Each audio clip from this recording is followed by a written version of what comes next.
төсвийн албаны эрх зүйн байдлын тухай хуулийн төсөл, төсвийн тухай хуульд нэмэлт өөрчлөлт оруулах тухай, төрийн албаны тухай хуульд нэмэлт оруулах тухай, Монгол Улсын их хурлын тухай хуулийн зарим заалтыг хүчингүй болсон тооцох тухай хуулиудын төслийн хэлцэх хэсэг асуудлыг эхлэе. Хууль санаа шилтгэлийг Улсын их хурлын гишүүн даваа сүрэн танилцуулна. Энэ дэрт урьж байна.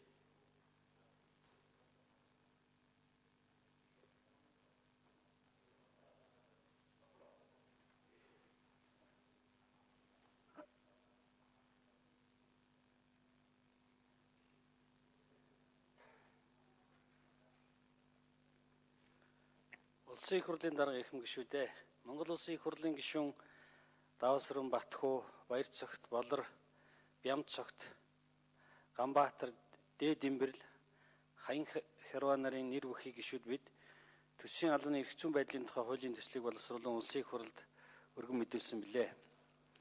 Монгол Улсын үндсэн хуулийн 25 дугаар зүйлд Улсын их хурлын онцгой бүрэн эрх нь төрийн санхүү, улсын төсөв, түүний гүйцэтгэлийн тайлан батлах гэж заасан байдаг. Энэ бүрэн эрхээ хэрэгжүүлж Улсын их хурлаар улсын төсөв батлах, гүйцэтгэлд хяналт тавих, дүн шинжилгээ хийж санал дүгнэлт гаргах үүрэг бүхий бие даасан бүтцийг буу болох эрх зүйн үндсийг бүрдүүлэхэд хуулийн төслийн үндслэл зорилго оршиж байна. Улсын их хурл холбогдох байнгын хороонд дээрх бүрэн эрхийг хэрэгжүүлэх чадвах бүтэц сул байгаагаас улсын төсөв хилцэх явцад зарим алдаа гарсаар байна. Тухайлбал 2013 оны төсвийн тухай хуулийн хөрөнгө оруулалтын төсөл арга хэмжээний жагсаалтад нэг объектыг төсвийн 2 ерөнхийллийн захирагчийн багцад тусгах, улсын их хурлаар хилцэх явцад оруулсан өөрчлөлтийг төсөв дутуу суулгаснаас уг шийдвэр хэрэгжих бололцоогүй болсон тохиолдол гарч байна. Өөрөөр хэлэх юм бол улсын их хурлын төсвийн хилцүүлгийн явцад гарсан нэмэлт саналуудыг тусгахдаа төсөв төртөгт тусгаагүй тохиолдлууд бол гарсаар байгаамаа. Ийм байдлаар тооцоо судалгаа дутуу хийгдэж байгаа нь төсөв тоддох нэг хүчин зүйлч байж болзошгүй юм. Ер нь төсөв улсын их хурлд өргөн баригдсанаас хойш бүх үйл ажиллагаа бол улсын их хурлд хамааралтай. Энд гарч байгаа алдаа бол засгийн газартай холбогдлого. Тийм учраас ийм алдаа гарахгүй байх үүднээс энэ бүтцийг бид байгуулах шаардлагатай гэж үзсэн юм а. Парламентын засаглал хөгжсөн орнууд парламентыг төсвийн хараат тус мэдээлэл, засгийн газар, сангийн яамны мэдээлэлээс гадна судалгаа шинжилгээгээр хангах бие даасан нэгж ажилладаг. Тухайлбал Бельги, Канада, Унгар, Солонгос, Нидерланд улсуудад 100-аас 135 орчим хүнтэй парламентын төсвийн алав, Австри, Шведэд парламентын санхүүгийн зөвлөл, Америкийн нэгдсэн улсад 235 хүнтэй Конгрессийн төсвийн алав нэртэй бүтцийн нэгжүүд ажиллаж байна. Энд макро эдийн засгийн шинжээч, татврын шинжээч, төсвийн шинжээч, улс орны хөгжил эдийн засгийн санхүү томоохон нөлөө үзүүлэхэд төсөл хөтөлбөр хариуцсан шинжээч, засгийн газар зээл өрийн бодлого хариуцсан шинжээч, тойрог хариуцсан шинжээч, аналитик шинжээчд, програм хангамж мэдээлэл технологи хариуцсан ажилтан гэх мэт мэргэжлийн хүмүүс ажиллаж тусалцаа үзүүлж байдаг бөгөөд төсвийн албаны эрх зүйн байдлын үйл ажиллагааг тусгай хуулиар зохицуулсан байна. Дээрх орнуудын парламентын төсвийн алав, зөвлөл газруудын гүйцэтгэх чиг үүрэг үйл ажиллагаа ололт туршлагыг судалж, өөрийн орны парламентын онцлог боломж, нөхцөл байдлыг харгалзан улсын их хурлын төсвийн байнгын хорооны дэргэдэх төсвийн шинжилгээний албаны ажиллах орчин, хэмжээ, чиг үүрэг зорилгыг тодорхойлж, хууль эрх зүйн талаас нь баталгаажуулж өгөх шаардлага 109-аар тавигдж байна.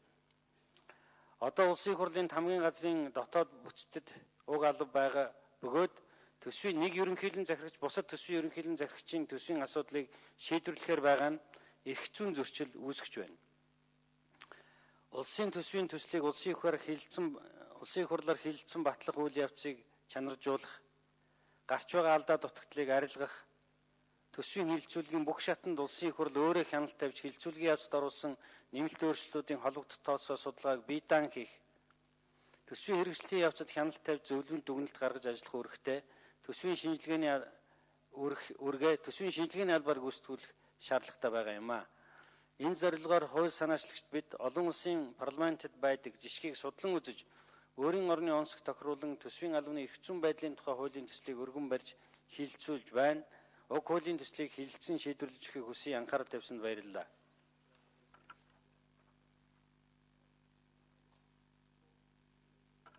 Хуулийн төслийн талаарх төсвийн байнгын орон санал дүгнэлтийг улсын их хурлын гишүүн Эрдэнэ Чимэг танилцуулна. Энэ дэрт урьж байна.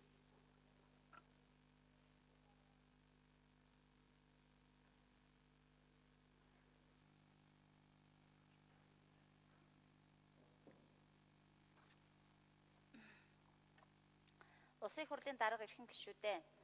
Улсын их хурлын гишүүн Ц. Даваа Сүрэн, Г. Батхүү, С. Бямбцогт, С. Ганбаатар, Ц. Оюнбаатар нарын нэр бүхий 15 гишүүдээс 2013 оны 7 дугаар сарын 1-ний өдөр Улсын их хурлд өргөн мэдүүлсэн төсвийн албаны эрх зүйн байдлын тухай, төсвийн тухай хуульд нэмэлт өөрчлөлт оруулах тухай, төрийн албаны тухай хуульд нэмэлт оруулах тухай, Монгол Улсын их хурлын тухай хуулийн зарим заалтыг хүчингүй болсон тооцох тухай, хуулийн төслүүдийн хэлэлцэх хэсэг асуудлыг төсвийн байнгын хороо 2013 оны 10 дугаар сарын 30-ны өдрийн хуралдаанаараа хэлэлцлээ.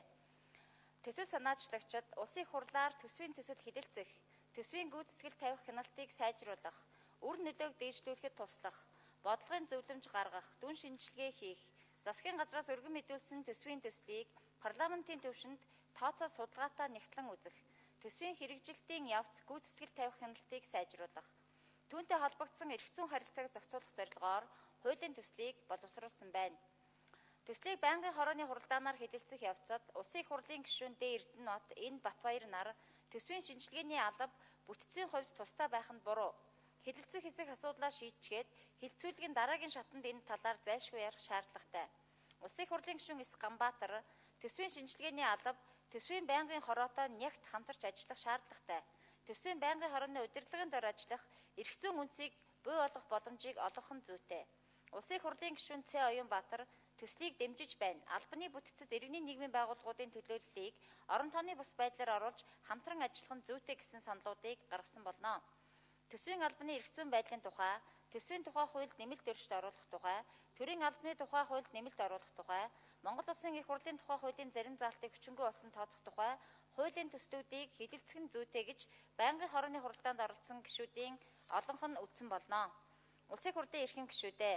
Төсвийн албаны эрх зүйн байдлын тухай, төсвийн тухай хуульд нэмэлт өөрчлөлт оруулах тухай, төрийн албаны тухай хуульд нэмэлт оруулах тухай, Монгол Улсын их хурлын тухай хуулийн зарим заалтыг хүчингүй болсон тооцох тухай, хуулийн төслүүдийн хэлэлцэх хэсэг талаар төсвийн байнгын хорооноос гарсан санал дүгнэлтийг хэлэлцэн шийдвэрлэж өгнө.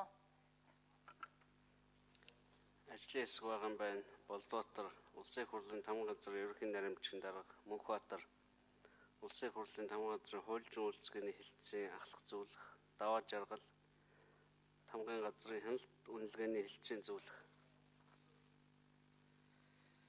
Хууль санаачийн илтгэл болон байнгын орон санал дүгнэлттэй холбогдуулан асуулттай гишүүдийн нэрийг авъя.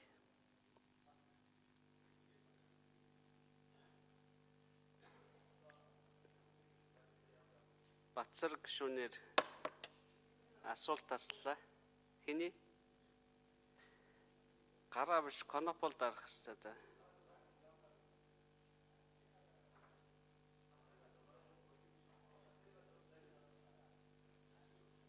Дембэрл гишүүнээр асуулт таслаа. Бакэ гишүү асууя. За баярлалаа. За энэ тамгын газрын хяналт үнэлгээний хэлэлцээний дэргэд за мөн одоо төсвийн байнгын хорооны дэргэд төсвийн шинжилгээний хэсэг гэж ажилласан. Заавар 1 жил болж байгаа баха. Энэ хугацаанд энэ шинжилгээний хэсэг одоо яг юу хийв? Ямар ажил амжуулв? Хэр зэрэг үр дүн гарав гэдгийг эхлээд сонсомоор байна. За тэгээд одоо бие даасан статус бүхий төсвийн албыг байгуулахад улсын төсвөөс нэмэлт санхүүжилт шаардлагадаггүй гэсэн байна. Тэгэхээр энэ урд нь одоо ажиллаж ирсэн төсвийн шинжилгээний хэсэг тэр чигтэл алба болоод ажиллах юм байна гэж ойлгож байна л да.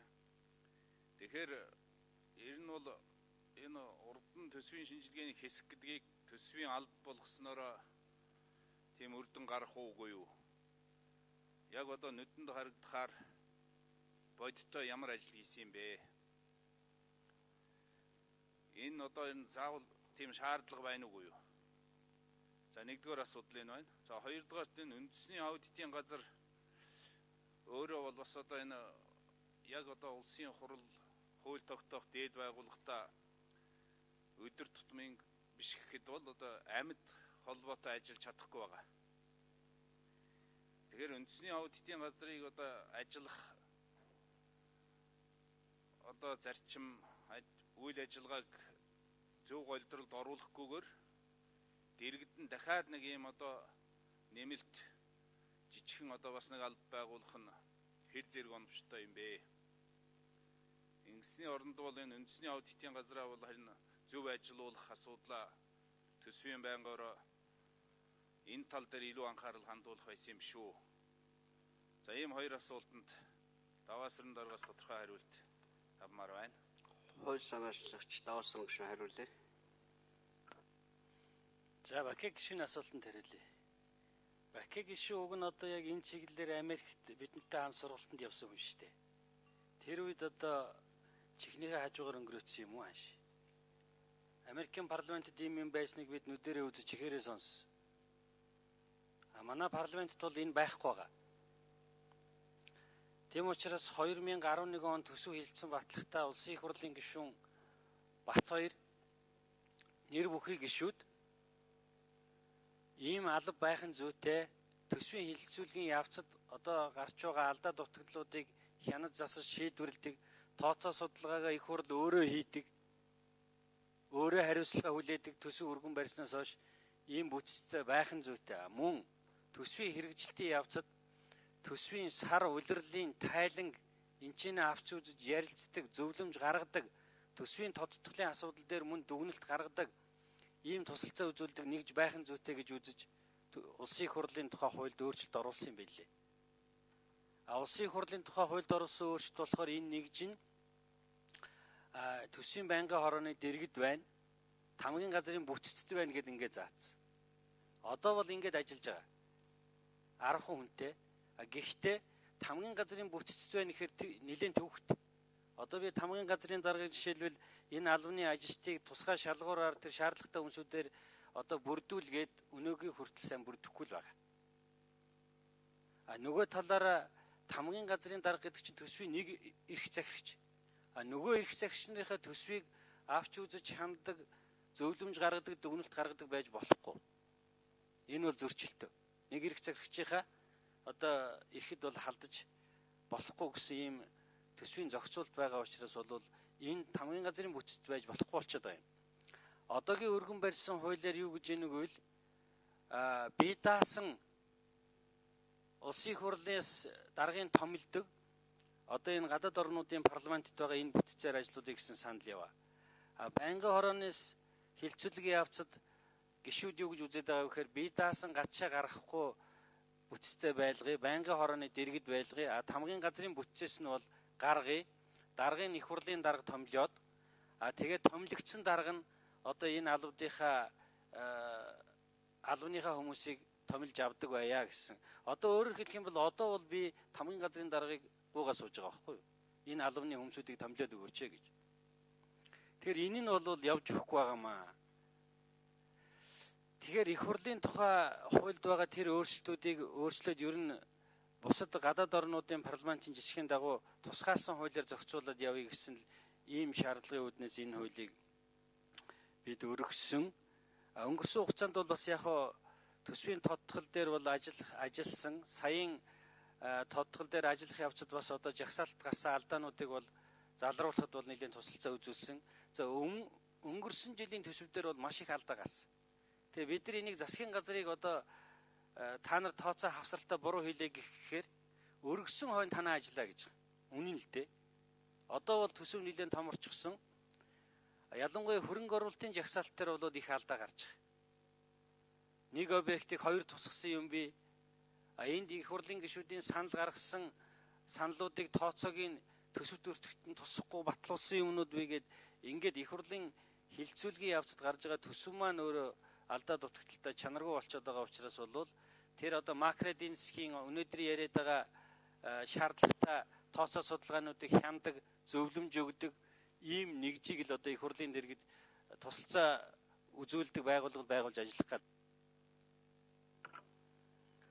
Бакег шууд тодруулъя.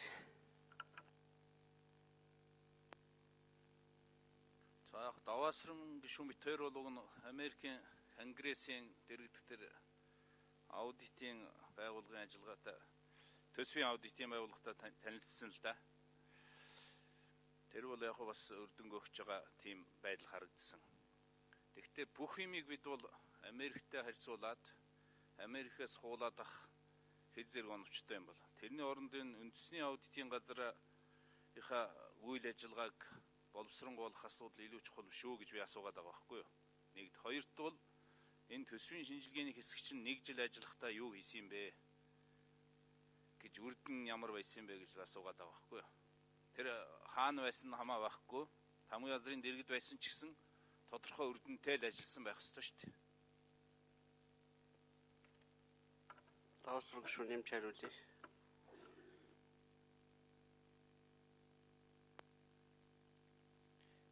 Бахи гишүүний тодруулахад хариулъя. Тэгэхээр бусад орнуудын парламентт бол аудитч тусдаа, төсвийн албанч тусдаа байгаа юм. Зөвхөн Америк биш юм. Ялангуяа Солонгосынх бол маш сайн ажиллаж байгаа.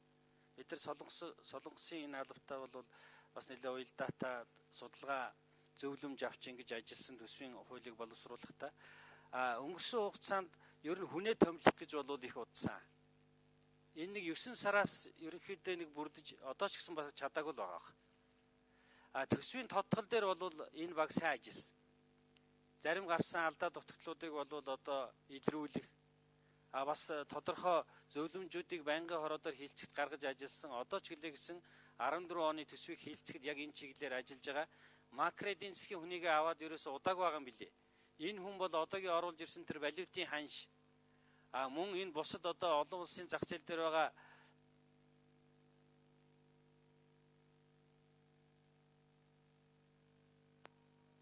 бараа бүтээгдэхүүний үн үнэхээр бодит нөхцөл байдалтайгаа хэр уялдаж байна гэдэг энэ тооцоо судалгааг одоо хийж байгаа. Мөн өрийн удирдлагын асуудал одоогийн яригдаад байгаа өрийн энэ төсвийн доктортой байдлын хуульд өөрчлөлт оруулах энэ чиглэлээр ч гэлээ гэсэн бас тооцоо судалгаа хийгдэж байгаа. Энэ митинг л одоо асуудлууд дээр бол зөвлөмж чиглэж өгүүлж гаргаж байгаа шийдвэрт нь ихтгэл үнэмшил төрүүлэх чиглэлээр л тусалцаа үзүүлж ажилт юм байлээ л дээ. Одоо бол бид нар засгийн газрын оруулж ирснээр л явчихж байгаа юм. Өөртөө бол тийм институт байхгүй. Одоо ч валютын ханш ийм байх юм уу үгүй юу гэдгийг бид өөрсдөө энд судалгаа хийх тийм чадах байхгүй. Макро эдийн засгийн зүйлүүд дээр ч тийм. Тэгэхээр одоо бол бид нар энэ гадаад эдийн засгийн орчнооч тэр орж ирж байгаа эдийн засгийн тооцоо судалгаагаач тэр бүгдийг өөрсдөө эндээ хийдэг. Тэрэн дээрээ үндэслэж шийдвэр гаргадаг ийм бүтцтэй болъё гэж одоо бусад орнуудын парламентын жишгээр өөрийнхөө парламентын чадварыг дээшлэх зорилгоор энэ албыг одоо бэхжүүлэх зүйтэй маа л гэж үзэж байна. Нямдурч асууя. Одоо их хурл энэс өөр хэлцэх юм байдаг юм байх та. Би нэг юм асуух гээд энэ улангийн бүлгийн дараагаас асуух юм уу яах юм уу? Энэ тахрын хяналтын алба гэж нэг юм хууль зүйн байнгын орон дэргэд байгуулад өгөөч. Тэгээд даргын томилох эрхийг их хурлын даргад өгчгөөч. Би нэг хүн томилуулах санал оруулна. Тахрын хяналтын албаны энд асуудлыг би хариуцна. Ийм юм та нар дэмжиж өгөх үү? Аль эрдэнэт дарга нэг хариулт орхиж. За эрдэнэт дарга хариулж болохгүй нямдурч шүү мэдж байгаа. Тэмүүжин гэсэн асууя.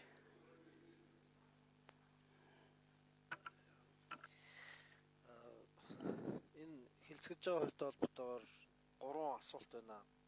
3 асуулт асуухын тулд бас биднээс нэг зүйл дээр бас нэг төвлөрч ярилцах хэрэгтэй болоо гэж хараад байгаа. Монгол улс бол парламентын засаглалтай улс орн. Тэгээ парламентын засаглал бүх энэ улс орнуудын нэг онцлог бол мэдээж хэрэг засгийн газрыг үр ашигтай хянахын тулд парламентын дэргэд ямар байгууллага байх вэ гэдэг энэ зүйл дээр нэлээд анхаардаг. Тэгээд даваасран гишүүний хууль санаачлагтай бас үндсэлж ярьж байгаа зүйлүүд олон нь бол үнэхээр яа харахгүй засгийн газраа хянах чадвартай парламент байхын тулд энэ тэр дундаа энэ төсвийн хяналтыг сайжруулах чиглэлээр бол алхам хийх ёстой гэдэгт бол санал нэг байна. Гэхдээ одоо энэ өргөн баригдсан байгаа энэ хууль өөрөө нэр нь гэхэд маш том нэр төсвийн албаны эрхцэн байдлын тухай хууль гэдэг энэ бол өөрөө гүйцэтгэх эрх мэдлийн засаг захиргааны нэгжлэр бүрэн тархсан зохион байгуулалтын хэмжээнд одоо чиг үүрэг хэрэгжүүлдэг тийм бүтцийг нэрлж болох ус тийм том нэрээр гарч галцсан байхгүй. Тэгэхээр хууль тогтоомжийн дотоод уялдаа холбоотойгоор энэ нэр хэр оновчтой хэсэг дээр нэг жоохон бодох хэрэгтэй юм шиг байлаа. Хоёрдугаар тарьцуулсан судалгаан дээр бас сонголтон дээр бас нэг анхаарах хэрэгтэй. Үнэхээр парламентын засаглал бүхий улс орнууд төсвийн аудит гэдэг энэ байгууллагаараа дамжуулаад төсвийг төлөвлөх, хэлэлцэх, хянах гэд бүхэл процессын туршид парламенттай бие даасан байдлаар парламентын хяналтыг гэхдээ бие даасан байдлаар хэрэгжүүлдэг, парламент мэдээлэл боловсруулж өгдөг, парламент үр ашигтай засгийн газарт хяналт тавихын тулд альтернатив хараат тус мэдээллээр дамжуулж засгийн газрын гаргасан мэдээллийг нэгтэлдэг. Тэнд худал хуурмаг эсвэл алдаатай зүйл байх юм бол тэрүүгээр нь дамжуулж бас хариуцлага болон хяналтынхаа үр ашиг дээшлүүлдэг тийм тогтолцоо бол байгаа юм. Гэтэл энийг төрийн аудит гэдэг тусдаа нэг бүтэц хуультай энд нь дахиад төсвийн албаны эрхцэн байдлын тухай хууль гэдгээр дахиад нэг бүтэц гаргаад ирэхээр саяны нэмдэрж гишүүний бас болгоомжилж бас асууж байгаа асуултаа яг давтж байна л да.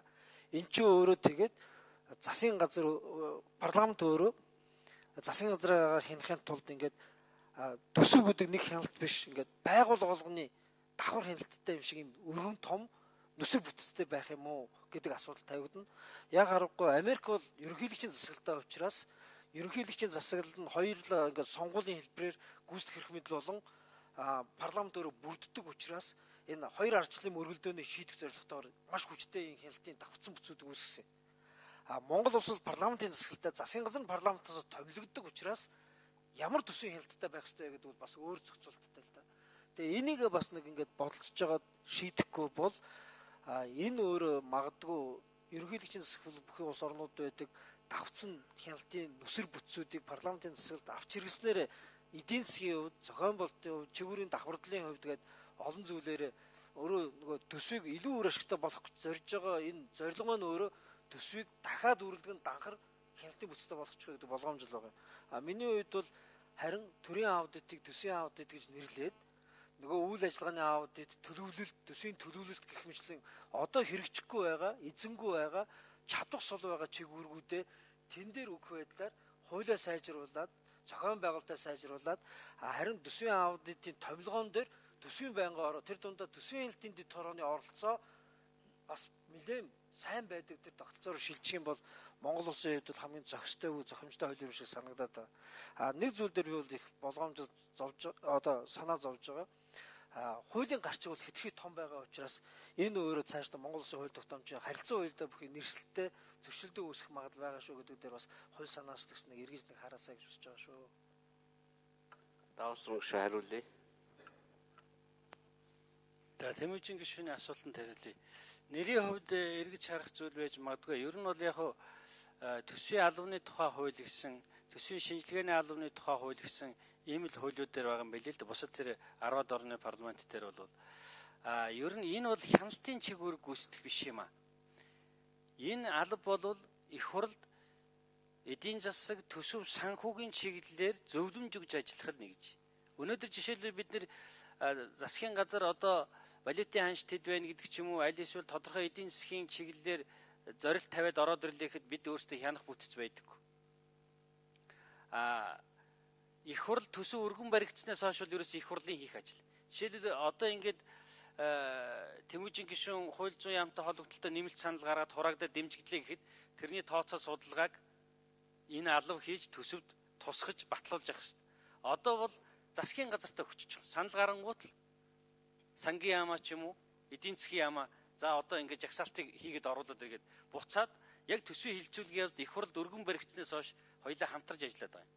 Тэгээ алдаа гардаг. Алдаа гарахаар сангийн яамыг жишээлбэл үгүй та нар хавсралтан дээр алдсан байж штэ гэж. Үгүй тэгэхээр сангийн яам урдаас үгүй их хурл өргөн баригдснаас хойш танаа ажиж штэ. Гэт ийм нөхцөл байдал үүсчихэд байгаа учраас энэ ер нь энийг яаж шийдсэн бэ гэдэг чиглэлээр бид нар нэг судалгаа хийж ажиллаад эцсийн дүндээ бол их хурлын ийм алба байдаг юм байна. Тэр алба нь бол энэ судалгааг үгж идэг юм байна. Өнөөдөр жишээлбэл нүүрсний үн, зэсийн үн засгийн газрын оруулж ирсэн л байгаа. Гэтэл их хурл дээр байгаа энэ макро эдийн засгийн одоо чиглэлээр ажиллаж байгаа энэ төсвийн алба болвол яг энэ дээр дүгнэлт гаргаад явд юм байл. Жишээлбэл солонгосынх бол бүр одоо 20 хүнтэй алба ажиллаж байгаа. Зөвхөн эдийн засгийн чиглэлээр зөвлөмж өгтөө. Тэр нь засгийн газрын гаргасан эдийн засгийн прогнозыг хүлээн зөвшөөрдөг. Тэрэнд хяналт тавьдаг. Зөв байна уу буруу байна уу гэж. Тийм учраас их хурл бол засгийн газрын хийж байгаа бүх эдийн засгийн санхүү төсөв чиглэлийн гаргаж байгаа энэ тодорхойлолтууд дээр бол үнэн зөв үсгээр нь өөрөө итгэл үнэмшил төрхийн тулд бол өөрийн гэсэн албатай байх ёстой. Тэгжээж их хурлын гишүүдийн шийдвэр гаргахад тусалцаа үзүүлэх ёстой. Тэрнээс биш ингээд засгийн газараа дагаж гүгээд өнөөдрийн байдлаар бол бас явж болохгүй маа гэдэг агуулгаар бусад орны парламентын туршлагаар энэ бол хяналтын чигээр гүйцэтгэхгүй. Тусалдаа зөвлөмж өгж ажиллана. Эдийн засаг төсөв санхүүгийн чиглэлээр. Батцэрэг гишүү асууя.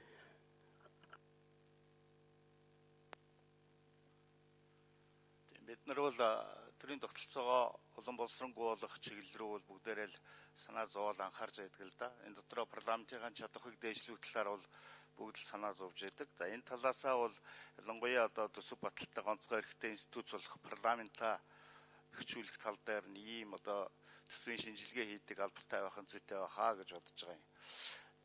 Төсөв боловсруулдаг, хилцдэг, баталтай гэдэг үйл явцаа харахад бол яг үүндээ нэрээ харах юм бол энэ дээр л манай одоо эрх мэдлийн хуваарлалт парламентаас засгийн газартаа үржихтэй хяналт тавьдаг байдал эдгээр энэгээр дамжин илэрдэг шүү дээ. Төсвийн хуулиа баталчихад дараад нь төсвийн хуулийг хэрэгжүүлэх зохион байгуулах ажлыг засгийн газартаа үүрэг болгодог. Тэгээ эргээд бол үнэхээр парламент дахиад төсөв рүүгээ хандсан яг тийм мэрэгжлийн сувг муутай асуудал үүсвэл одоо тодтолж гэдэг юм уу ийм дээр засгийн газар буцаал өргөн барьдаг ингээд нэг тухайн нөхцөл байдал шахагдаал яг парламент төсөө батлах ёстой гэдэг тэр үүргийнхаа хүрээнд л байгаа болохоос биш төсөөрөө дамжуулаад засгийн газраа хянах нийгмийн эдийн засгийн зорилтыг үржихтэй одоо зохион байгуулалтанд оруулах тал дээр үнэхээр л тийм мэрэгжлийн гэдэг юм уу сайн одоо анализ дүн шинжилгээ судалгаатай ханддаг тийм нэг суваг баг бүтц дутаал байдаг нь мэдрэгдэгэ. Энэ үднээсээ бол ийм төсвийн байнгын хорооны дэргэд бол судалгаа шинжилгээ хийдэг ийм багтай зөвлөмж гаргадаг ийм бүтцтэй байх нь зүйтэй болов уу гэж бодож байгаа юм. Тэгэхээр сая хэлсэн чинь зөвхөн төсөв өгөхгүй бодвол одоо татварын хуулиуд санаачлах, хөрөнгө оруулалтын хуулиуд санаачлах, мөнгөний бодлого гэдэг энэ рүү бас хамт орж ажиллах юм байгаа үстэй. Энэ дээр ер нь нийт тэр бүтцийнхаа ажиллах хүрээг та яаж харж байгаа юм бэ? Энэ дээр бас илүү тодруулж тайлбарлаж өгөөч гэж асууя. Даосрог шааруулъя. Бацар гишүүн тийм чухал асуудал хөндлөлтөө энэ зөвхөн төсвийн байнгын хороонд тусалцаа үзүүлэх алба биш юм аа. Тэр агуулгаар нөгөө бие даасан байлгыг гэдээсэн тэр л дээ. Жишээлбэл энэ алба бусад орны жишгээр харахад бол яг санхүүгийн салбарын бүхэл чиглэлээр тусалцаа үзүүлж байгаа. Хилцүүлгийн явцад ямар хууль санхүүгийн чиглэлээр, эдийн засгийн чиглэлээр, татварын чиглэлээр, төсвийн чиглэлээр орж ирнэ. Тэр бүгд дээр судалгаа дүгнэлт гаргаж тусалцаа өгж ажиллаж байгаа юм. Ер нь их хурлын гишүүн хариулж хажууд нь зогсож идэм байл л дээ тэр үнэн.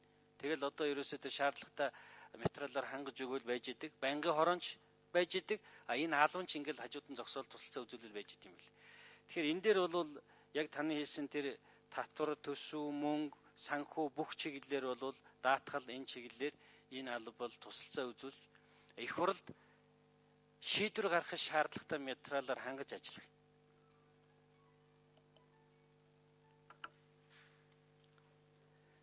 Дэмбэрлэг шүү асууя. За баярлалаа. За би Америкт тэр явж үзээгүй л дээ. Гэтэ нэг хэдэн юм уншаад байхад бол ийм алба байх нь их чухал ач холбогдолтой юм шиг. Их хурл засгийн газарт тоогоор дөрлүүлэхгүй, бодлогоор дөрлүүлэхгүй, үхэр шиг байхгүй гэж бодвол иймэрхүү алба бол хэрэгтэй. Гэхдээ жишээлбэл одоо мөнгөний бодлогыг яах вэ? Эдийн засгийн байнгын хороо жишээл ийм хүсэл тавиул яах вэ цааш? Энэ чиглэлээр одоо хэдийгээр төсвийн шинжилгээний алба гэж нэрлэж байгаа ч гэсэн зөвхөн төсвийн хэдэн тоог наашин цаашин болох тэрэн дээр нь анализ дүгнэлт хийх гэхээсээ илүү жишээлбэл сангийн бодлого тэнд тэр хүмүүс судлах юм уу? Төсөв мөнгөний буюу төсөв мөнгө сангийн бодлого хоёрын хоорондын уялдааг хангаж юу гэдгийг судлах юм уу юу гэсэн ийм нэг эхний асуулт байна. Хоёрдугаарх нь эртээ телевизээр ингээ хараа сууж исэн чинь нэг хэсэг нөхдүүд энэ төсвийн тухай ярилцлага хийж ийн л да. Тэгээд их сургуулийн хэдэн профессорууд биднээс бол одоо гайхамшигтай хэм хийдэг. Гэхдээ эн чинь уншдаг хүн байхгүй гэж хэлж байна. Тэгэхээр гадаа байгаа холбогдох юм анализ дүгнэлт хийх чадвартай тийм их үүсрүүдийг яаж энэ төсвийн дүн шинжилгээнд хамруулах талаар ямар бодол байгаа гэсэн хоёрдугаар асуулт. Гуравдугаарх нь одоо үнэн л дээ. Жишээлбэл төсөв ороод ирэхэд сангийн яамныхаа ингээд сууж идэв. Тэгээ асуухаар яг өөрийнхөө байр сууриас хараат бус дүн шинжилгээ хийсэн тийм байр суурь биш. Яг өөрснийхөө байр сууриас их хуралд ингээд санал өгдөм байл. Тухайлбал энэ төсвийн хариуцлагатай доктортой байдлын тухай хуулийн одоо хүртэл маргалдаад байгаа тэр нэмэх 3 гэдэг асуудал дээр хэн нэгэн хүн хараат бусаар хариулт өгөх л ёстой. Энийг өгч чадахгүй л байгаа. Тэгэхээр төсөв ба жишээл мөнгөний бодлого дээр ч гэсэн биднээс бол бараг 20 жил Монгол банкны амыг харлаа шүү дээ. Тэгээ одоо энэ жилийнхаа батлуулах гээд оруулаад ирсэн нэг зүйлийг хараарай. Нэг хуудас юм байгаа. Ямар нэгэн анализ дүгнэлт хийхгүй л энийг тэр чигээр нь батлна. Тэгэхээр энэ тохиолдолд цаашдаа макро эдийн засгийн шинжилгээ түүний дотор төсөв мөнгөний шинжилгээг энэ албач нь хийх юм уу, гүм үү гэдэг. Энийг хууль тогтоомжиндоо яаж туссыг, тийм ээ? Энэ талаас нь бас лавламаар байна. Бацэрэг бас сая лавлсан. Эцэст нь ерөөсөө одоо жишээлбэл улсын их хурлын тамгын газар түрүүн Бакэ гишүүний асуусан тэр их зүйтэл. Гэтэл миний харж байгаагаар улсын их хурлын газар судалгаа шинжилгээнийхээ чадварыг бууруулах тийм бүтц рүү орсон шүү дээ. Хүмүүс нь багассан. Судалгаа шинжилгээний ажил хийдэг хүмүүсийн тоог багасгацсан. Тэгээ энэ тохиолдолд үндэсний статистикийн газар, улсын их хурлын тамгын газар, одоо энэ байгуулагдах шинжилгээний газар, Монгол банкны судалгаа шинжилгээний алба, энэ мэтийн албууд хоорондоо бас яаж уялдах юм бэ гэсэн ийм асуулт байна. За баярлалаа. Даавсрын гүшүү хариулъя. За Дэмбэр гишүүний асуултанд хариулъя. Ер нь бас энэ алав анх улсын их хурлын бүтцэд оруулж өгтөө төсвийн 900 сая байхаар шийдэд өгсөн юм байлээ. Тэр хүрээнд жишээлбэл бид нэр өнгөрсөн хугацаанд бас гаднаас үнэхээр өндөр мэрэгдсэн эдийн засгч нараас бас одоо гэрээгээр ажиллуулж зөвлөмж авч бас ингэж ажилласан байгаа. Ер нь цаашдаа ч гэсэн тэгж ажиллана. Өндөр түвшинд ирсэн эдийн засгийн санхүүч нартай гэрээгээр хамтарч ажилд гадна талд байгаа бас энэ одоо нөөцийг бол татаж ажиллах юм бололцоо бол бас байгаа. Судалгааны байгууллагуудтай ч гэсэн хамтарч ажиллах хэрэгтэй. Мөн засгийн газар Төв банкнаас оруулж ирээд байгаа энэ асуудлууд дээр шийдвэр гаргахад тэр оруулж ирсэн судалгаа дүгнэлтүүд үнэн бодиттой хэсгээр бол зөвлөмж дүгнэлт гаргаж ажиллана. Макро эдийн засгийн асуудлууд дээр ч гэсэн байгаа. Бүр тий мөнгөний бодлого гэж байхгүйгээ тэрийг бид нар нэмээд оруулчихъя. Ер нь макро эдийн засаг гэдэг дотроо багтсан гэж ойлгоод ингэж яваад байгаа. Бид нэр эдийн засгийн томоохон хөтөлбөрүүд, дунд хугацааны бодлогууд, тэр бодлого туссан томоохон хөтөлбөрүүд энэ дээр бол одоо үр ашигтай байх тал дээр нь бас одоо бол тооцоо судалгаа яригддаггүй шүү дээ. Тийм учраас тийм зүйлүүд дээр чиглэе гэсэн энэ алба болвол одоо ихтгэл үнэмшил төрүүлэх үүднээс бол тооцоо судалгаа хийж үр дүнгийн талаар үзүүлэлтүүдийн одоо гаргаж их хурлын гишүүдэд байнгын хороодод танилцуулж ингэж ажиллах юм байна. Дэмбэрлэг шүү нэмж асууя. Бусад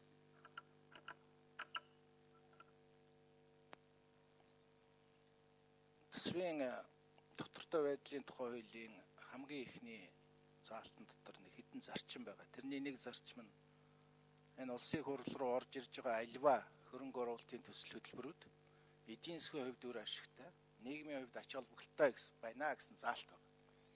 Өнөөдрийн байгаа одоо яг оруулж ирж байгаа практикаар бол эдийн засгийн үр ашгийг хаанч хинч тооцоолоод үр ашгаар нь эренбэлдсэн хөрөнгө оруулалтын төсөл хөтөлбөрүүд орж ирдэг вэ Тэгэхээр энэ тохиолдолд энэ шинжилгээний алба засгийн газрын оруулж ирж байгаа энэ замбраагүй энэ баахан тоонуудыг замбраатай болгож их хурлын гишүүдийн ширээн дээр нь эдийн засгийн үр ашгаар нь эренбэлсэн нийгмийн ач холбогдлоор нь эренбэлсэн ийм жагсаал байх юм уу? Эсвэл засгийн газарт энийгээ танаас ийм болгоо гэж хэлэх тийм одоо чадвар. Осрон гүшүүн нэмж хариулъя. За Дэмбэл гишүүний нэмэлт асуултанд хариулъя. Тэгэхээр энэ алба болвол их хурлд зөвхөн зөвлөмж өгжил ажил, тусалцаа үзүүлж ажил. Засгийн газарт үгүй. Тэр бол их хурлд л одоо тусалцаа зөвлөмж өгнө. Засгийн газарт бол үгүй. Таны хэлээд байгаа тэр хөрөнгө оруулалтын томоохон хөтөлбөрүүд, төслүүд, арга хэмжээнүүд дээр бол одоо үр дүнд нь судалгаа шинжилгээ хийж зөвлөмж гаргаж ажиллана гэж ингэж оруулсан байгаа юм. Мөн жишээлбэл татврын хуулийн өөрчлөлтүүд орж ирэхэд бид одоо бол зүгээр яриад өнгөчж байгаа. Тэгвэл тэр хуулийн сөрөг үр дагавар нь юу вэ? Ямар давуу тал байна уу гэх мэтээр бол байнгын одоо тусалцаа үзүүлэлт ингэж ажиллах алав.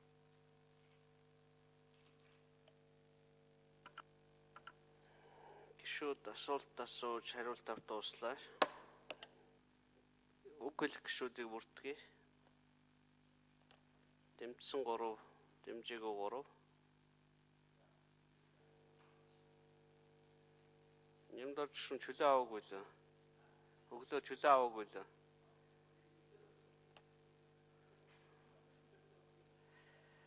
Дэмбэрл гишүүнээр үг таслаа.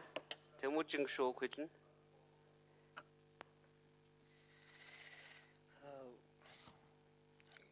Яг энэ хуулийн төсөлтэй холбогдуулаад надад бол жоохон төдөлдсөн тийм байр суурь байгаа да. Нэгдүгээрт нь Даасрын гишүүний хэлж байгаачлан энэ өөрөө парламентын хяналтыг хэрэгжүүлэхэд дэмжлэг үзүүлэхгүй тийм байгууллага гэх юм бол чиглэлг нь өөр ямар байхаа гэдэг дээр жоохон асуудал үүснэ. Бусад улсуудад бол эрх мэдэл байрлах зарчмынхаа дагуу парламентын хяналтыг хэрэгжүүлэхэд дэмжлэг үзүүлдэг. Гэтэ өөрөө хянахаас илүүтэйгээр парламент хяналтанд тоо баримт альтернатив мэдээллээр хангах байдлаар засгийн газрын үйл ажиллагаа зохистой, засгийн газрын төлөвлөлт өөрөө боломжийн татвар төлөгчдийн мөнгийг үр ашиггүй ашиглах нь үгүй юу гэдэг дээр л ард түмний сонгогчдын нэрийн өмнөөс хяналт хэрэгжүүлэхэд дэмжлэг үзүүлж байгаа. Тэгэхгүй парламентд зөвлөмж байдлаар асуудлыг шийднэ гэд тэгээд төсвийн төлөвлөлтөй холбоотой ирэхээр Монгол Улсын үндсэн хуулинд байж байгаа төсвийг төлөвлөх нөгөө засгийн газрын үндсэн чиглэл мөө ингээд заасан байгаа тэр эрх мэдэл рүү хальтраад орчих гээд. Бид үндсэн хуультай зөрчилдсөн байдлаар чиг үүрэг бүхий тийм одоо ойлголттой ямар нэгэн төрлийн институцийг парламентын дэргэд байгуулна гэдэг бол өөрөө бас эрсдэлтэй юм. Дараа нь үндсэн хуулийн дэс рүү явах эсвэл энэ өөрөө гүйцэтгэх эрх мэдэл болон хууль тогтоох эрх мэдлийн хоорондын ялгаа өөрөө хаана салж заглаж байгаа юм бэ гэдгээр том арга үүсэх болцсохгүй. Нөгөөдөгөр бас нэг юм биднээс бодох ёстой юм нь бол Америк болон Солонгосыг бид түрүү хэлээ хуулийн ерөнхийлөгчийн засаглалтай ерөнхийлөгчийн засаглалтай учраас парламент одоо хуулийн ерөнхийлөгч нь сонгогддог, парламент нь сонгогддог. Өөрөөр хэлбэл гүйцэтгэх эрх мэдэл нь ардчлалын сонгуулийн зарчмаар гарч ирдэг. Хууль тогтоох эрх мэдэл нь ардчлалын сонгуулийн зарчмаар гарч ирдэг. Хоёр ардчлалын тэнцвэртэй эрх мэдэл байгаа учраас энэ тэнцвэртэй эрх мэдлийн зөрчилдөөнийг багасгах зорилготойгоор шийддэг энэ механизмыг бид парламентаас шууд томилогддог засгийн газартай парламентын засаглал бүхий улс орнд авч хэрэглэх нь өөрөө ямар вэ гэдгээ бас нэг эргцүүлж харах хэрэгтэй. Гэхдээ бол нөгөө талын миний эргэлзээ бол юу вэ гэхээр Даасрын гишүүний хэлээд байгаа төсвийг төлөвлөхөд төсвийн батлах процессыг дараа нь төсвийг хянах болон төсвийн дагуу үйл ажиллагаа явуулж байгаа үйл ажиллагааг хянахтай холбоотой эрх мэдэл бол парламент үнэхээр дутмаг байгаа. Энэ чиглэлүүд бас эзэнгүй байгаа. Энэ чиглэлүүдийг эзэнжүүлж дутмаг байгаа эрх мэдлийг чадварчуулж парламент засгийн газраа бүрэн хянах чадвартай болох чиглэлээр бол үнэхээр шинтгэл хийх ёстой. Би бол ийм бодлогын шинтгэлийг хийхэд бол үнэхээр санал нэг байна. Харин энэ нь тусгай хуультай тусгай бүтц байх уу эсвэл энэ төрийн аудитыг төсвийн аудит гэдгээр янзлаад зөвхөн энэ нэг ард байгаа төсөв батлагдсны дараа хяндаг чиглэлээс илүүтэйгээр төсвийн төлөвлөлт батлах процесс болон төсвийн дагуу явуулж байгаа үйл ажиллагааг бүрэн хянах чадвартай төрийн төсөв зарж байгаа байгууллага болгоны нуугдуул байгаа мэдээллийг авах чадвартай тэгээд парламентод улсын их хурлын гишүүдэд тэр бодит мэдээллээр дэмжлэг үзүүлээд парламентын хяналтыг хэрэгжүүлэх чадвартай байгууллага болгож өөрчлөх ёстой юу гэдэг дээр бол харин би бол 100% дэмжиж байгаа. Тийм учраас арга хэлбэр нь өөрөө ямар байх гэдэг дээр эргэлзэж байна. Агуулгын хувьд үнэхээр ийм сул байгаа чадвараа дээшлүүлэх парламент өөрөө хяналтаа сайжруулах гэдэг ийм байр суурьтай байгаа бол би бол үнэхээр энэ бол зайлшгүй Монгол улсын хурлд хийх ёстой нэг шинтгэлийн алхам гэдэг дээр бол санал нэг байна. Алиугаар нь ахаа. Арга хэлбэрийн хувьд дэмжихгүй байна. Агуулгын хувьд дэмжсэн. Бацандан гişүн дондор нэм байна. За.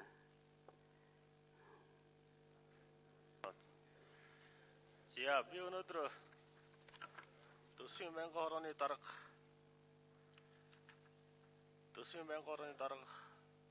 Даваасрангийн оруулж ирж байгаа хуулийн төслийг дэмжиж байгаамаа. Ер нь Монголын парламентод Монголын төрд хянан шалгалтын тогтолцоогоо чангатгах зайлшгүй шаардлага байгаа.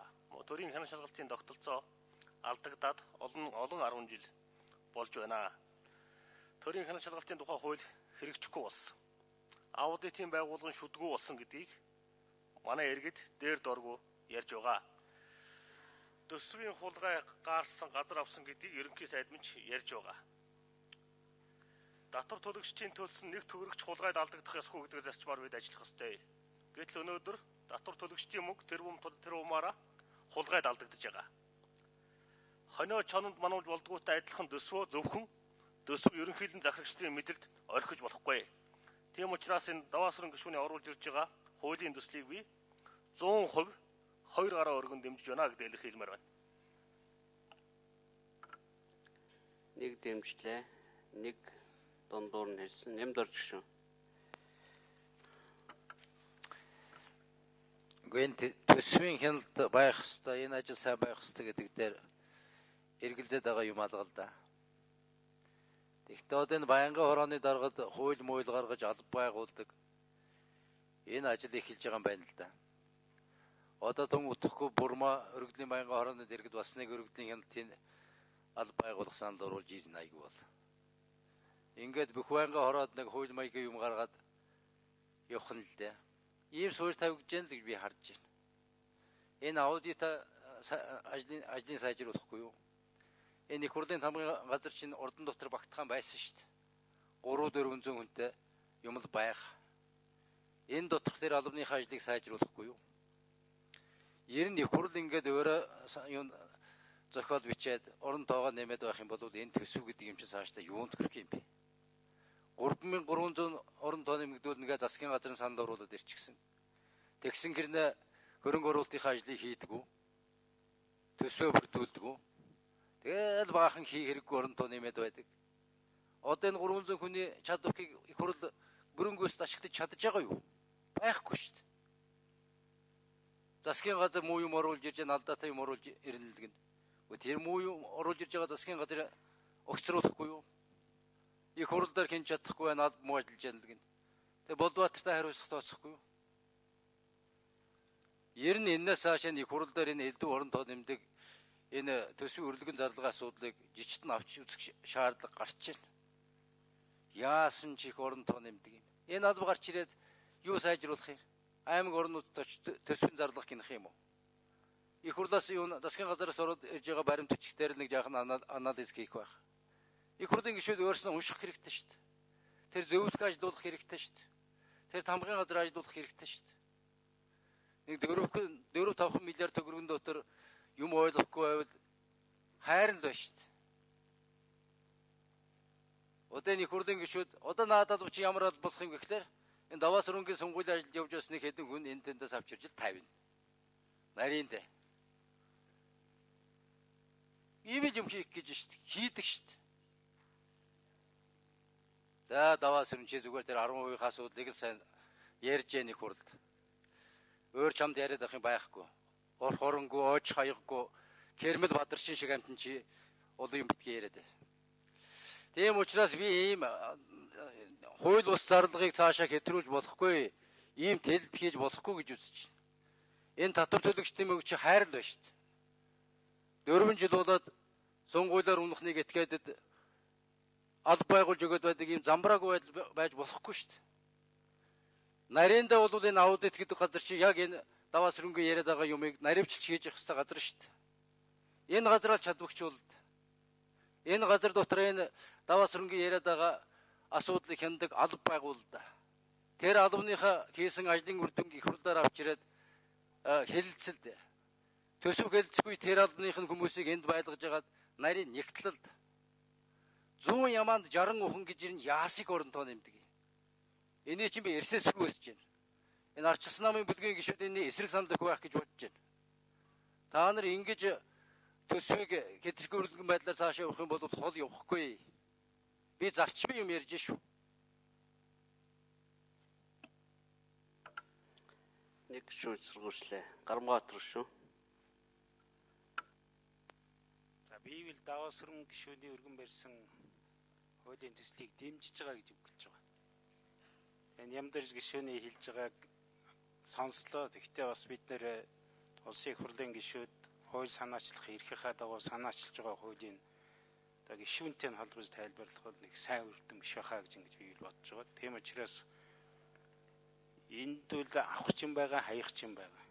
Тэгэхээр байнгын ороод хилцэх асуудлын шийдээд байнгын ороод дээр энэ асуудлаа өшөө наривчилж ярил илүү үр дүнтэй болох байхаа гэж ингэж бодож байна. Хоёрдугаарт бол нэгэнт зөвхөн төсвийн байнгын орооноос гадна эдийн засгийн асуудал бас энэтэй холбогдож байгаа учраас эдийн засгийн байнгын ороогоор мөн шинэ бүтэц зохион байгуулалт гарч иж магадгүй байгаа учраас төрийн байгуулалтын байнгын ороогоор бас хилцэх нь зүйтэй юм болов уу гэж ингэж бодож байгаа. Гармгаатар шүү дэмжлээ. Дэмбэрлэг шүү. За бодит байдал ямар вэ гэхээр өнөөдөр төсөв мөнгөний бодлого орж ирээд тэрнийг ингээ хэлцээ тодруулах янз янзын одоо бодлогын асуудал ярих үед л хардаг, асуудаг, лавладаг зүйл нь засгийн газар. Ийм практиктэй олон жил явж ирсэн. Эннийг өөрчилж улсын их хурлын өөрийнх нь чадварыг дээшлүүлэх, дархлаагийн сайжруулах зорилгоор оруулж ирж байгаа талаас нь бол би дэмжиж байгаа. Гэхдээ сая одоо даваасрын гишүүн хэллэлд татврын бодлого орж ирэхэд тэрэн дээр анализ зөв. Яг л өнөөдөр бид татврын бодлого оруулж ирэхээр сангийн яам, эдийн засгийн хөгжлийн яам гэдэг татврын албан анханасаа ингэж боловсруулаад тэгээд нэг юм оруулж ирэл тэгсийгээд энэ дээр ярилцаад баталчдаг. Татврын бодлогын анализ хийдэг тийм чадвар байдгүй. Улсын их хурлын гишүүн болгонд байдаг өөрийнх нь зөвлөх нь болон шадар туслахууд нь ийм бас чадвартай тэр болгон байдгүй. Энэ тохиолдолд хувь хүн улсын их хурлын гишүүн өөрөөсөө энэ чиглэлээр ажиллах хэрэгтэй болдог. Энэ хуулийн одоо гол оруулж ирж байгаа санаа нь бид олуула энэ судалгаа шинжилгээнийхээ үр дүнг авах боломжтой болж байгаа юм байна. Ингэснээр бид нарын хууль батлах үйл ажиллагааны чанарын дээшлэх юм байна. Ингэснээр улсын их хурлд оруулж ирдэг төсвийн бодлого, мөнгөний бодлогын чанар нь дээшлэх юм байна. Чанаргүй юм болвол тэр судалгаа шинжилгээний албахан энэ төсөв болон эдийн засгийн байнгын хороонд түүний энэ төсвийг авч хилцэж болохгүй нэ. Энэ дээр яагаад гэвэл хөрөнгө оруулалтын тухайлбал төслүүдийг үр ашгаар нь эренблээг байна. Хууль зөрчсөн байна гэж хэлээд буцаадаг ийм шинэ практикт орох юм байх гэж бодож байна. Би энэ талаас нь ийм байгаасаа гэж бодож. Гэтэ ийм байж чадах уу гэдэг ихний асуулт гарч байна. Одоо энэ балбыг байгуулад нэг 10 нэг жоохон эконометрикс мэддэг жоохон хүүхдүүдийг авчираад тавьчвал ерөөсөө ашиг байхгүй. Тийм учраас айл болохоор аутсорсинг, айл болохоор чадвартай хүмүүсийг дайчлан ажилуулах тийм механизмыг хуульдандаа хийгээд өгчвөл энэ алба бол цаашдаа бол их чухал ач холбогдолтой. Гэхдээ энэ зөвхөн төсвийн байнгын ороо төдийгүй эдийн засгийн байнгын ороонд ялангуяа их хурлд байгаа хоёр гол институц нь энэ байна. Өөрөөр энэ хоёр гол институц нь засгийн газраас хараа тус байдлаар өөрийнхөө бодлогын өөрийнхөө хууль тогтоох үйл ажиллагааны шийдрүүдийг гаргаж чадж байгаа тийм чадвар бий болж ивэл энэ албыг байгуулсны ач холбогдол гарна бахаа гэж бодож. Энэ талаас нь одоо сайн бодож тэр хуулиндаа бас тусгаж ингэж ажиллавал зүйтэй байх гэж бодож. Нөгөө талаас бид одоо үндэсний статистикийн хороо аудитын газар гэж ярьж. Тэгвэл яагаад энийг тусад нь байгуулах гэдэг юм гэхээр миний ойлгож байгаагаар бол үндэсний статистикийн газрууд биднээс хуулинд нь та бүхэн энэ улс орны макро эдийн засгийн тоо баримтыг хараа тус байдлаар гаргаад олон нийтэд болон улсын хурлд өгөө гэдэг хэлсэн. Аудитын газар тул сая бүр хуулийн өөрчлөлт санхүүгийн хараа тус байдлыг нэмэгдүүлээ. Энэ бүхэн яах гэдэг вэ? Бас л хараа тус тоонуудыг авах гэдэг. Энэ бүх тоонууд болон сангийн яам болон засгийн газрын бусад байгууллагад ирсэн тоонуудыг хооронд нь харьцуулж үзээд дүн шинжилгээ хийдэг ийм албыг л байгуулах гэж байгаа гэж ойлгоод. Энэ талаас нь бол одоо энийг дэмжих зүйтэй. Гэхдээ ганцхан одоо юу гэдэг нь улсын хурлын тамгын газартай холбоотой бусад энэ улсын хурлд шууд ажиллаа тайлагнадаг бас энэ байгууллагуудтай холбоотой байдлаар ажлын зохион байгуулж өгвөл тэгээд энэ чиглэлийн мэрэгжлийн төрийн бус байгууллагуудтай холбоотой байдлаар их дээд сургуулиудтай холбоотой байдлаар ажлын зохион байгуулж өгвөл энэ явна. Тэрнээс биш хэрв энэ байдлаар зохион байгуулахгүй явахгүй. Энэ талаас нь сайн бодож хийгээсэй гэж бодож. За баярлалаа. За гишүүд үг гэлж дууслаа. Одоо санал хураана. Санал хураахын өмнө мэндчилгээ дэвшүүлье. Улсын их хурлын гишүүн Даваа Сүрэнгийн урилгаар Хөвсгөл аймгийн Эрдэнэ булган сумын иргэдийн төлөөлөгчдийн хурлын төлөөлөгч нийт 35 хүн, Монголын нутгийн удирдлагын холбооны сургалтад хамрагдсан Өвөрангай аймгийн Хужирт сумын иргэдийн төлөөлөгчдийн хурлын төлөөлөгч нийт 23 хүн, Төрийн ордон чуулганы хуралдааны үйл ажиллагаатай танилцж байна. Та бүхэнд ажлын амжилт, эрүүл мэндийн сайн сайхныг хүсэн өрөөё.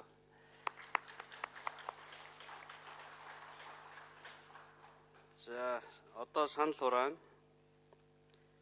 Төсвийн албаны эрх зүйн байдлын тухай хуулийн төсөл, төсвийн тухай хуульд нэмэлт өөрчлөлт оруулах тухай, төрийн албаны тухай хуульд нэмэлт оруулах тухай, Монгол улсын их хурлын тухай хуулийн зарим заалтыг хүчингү болсон тооцох тухай хуулиудын төслийг хэлцэх зүйтэй гэсэн санал хураая. Санал хураалт. Санал хураалт явагдаж байна.